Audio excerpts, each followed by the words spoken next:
Ну, один случай есть. Всё. А как защищаться, это дело врачей. А в принципе, ну не знаю, как сказать, ну мне кажется, это экономика. Все связано с экономикой. Мойте руки чаще. Вот. Пейте теплую воду. Больше чаще надо пить для того, чтобы вирус не попадал в легкие, вот, а в слизистые смывать ее. Вот. Ну и живите как обычно. Без паники. Паника не нужна. Мойте руки чаще, все будет хорошо. И не бойтесь. Что мы будем делать, девчонки?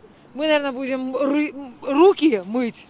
Ну и все, и Вести больше ничего. здоровый Да, образ жизни да. стараться. И не волноваться, без Да, паники. слышали, что нужно больше употреблять чеснока. Фрукты и овощи, да, и спокойствие. И всё. Ну, если будет такое положение, тогда надо меньше появляться в общественных местах. Стараться появляться настолько, насколько это возможно в общественных местах. А вообще личная гигиена на первом месте. Баня, сауна, там, бассейн и так далее. То лучше личная, конечно. Ну, и чтобы личная гигиена была на первом месте, надо, чтобы средства массовой информации быстро, оперативно доводили информацию, в чем она заключается, как правильно себя вести.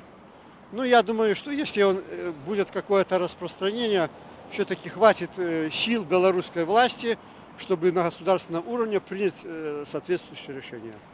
Ну, единственное, наверное, это следовать рекомендациям врачей, которые говорят о том, что необходимо мыть руки.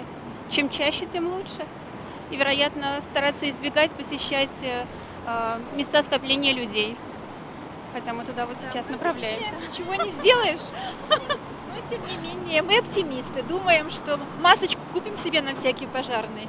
Ну, есть. Как сложно найти. Уже нету, да? Ну, сами пошьем, нас когда-то обучали. Насколько я знаю, желательно мыть руки, дезинфекция в первую очередь. Также, пожалуй, маски не вроде бы помогают, но не очень сильно, насколько я слышала. И, всякие обнимашки, поцелуйчики, то есть тоже не стоит пренебрегать. Ну, точнее, не стоит сильно в это увлекаться. Протирать руки антисептиком и не притрагиваться, притрагиваться как можно меньше в общественных местах и не контактировать. в общественных местах.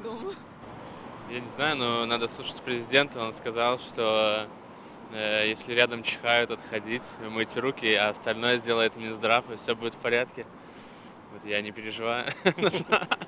Не, на самом деле, хз, оно же типа не страшно, 1 человек на 2 миллиона, да? Я так плохо с математикой, но думаю, опасаться не стоит. Но с другой стороны, есть такое желание поддаться вот этому панике, апокалипсису, знаешь, представить, что тут вымрет город, и все разрушится, потому что ты живешь так скучно, типа, нет приключений, а так реально топ, типа, прикинь, люди будут падать, там, кровь везде, уедут куда-то, короче, прикольно. Вот я хотел маску даже купить, исходя не из чувства безопасности. Чувак же приехал пару дней назад в Минск, я ходил и не чувствовал опасности, почему мне чувствовать ее сейчас?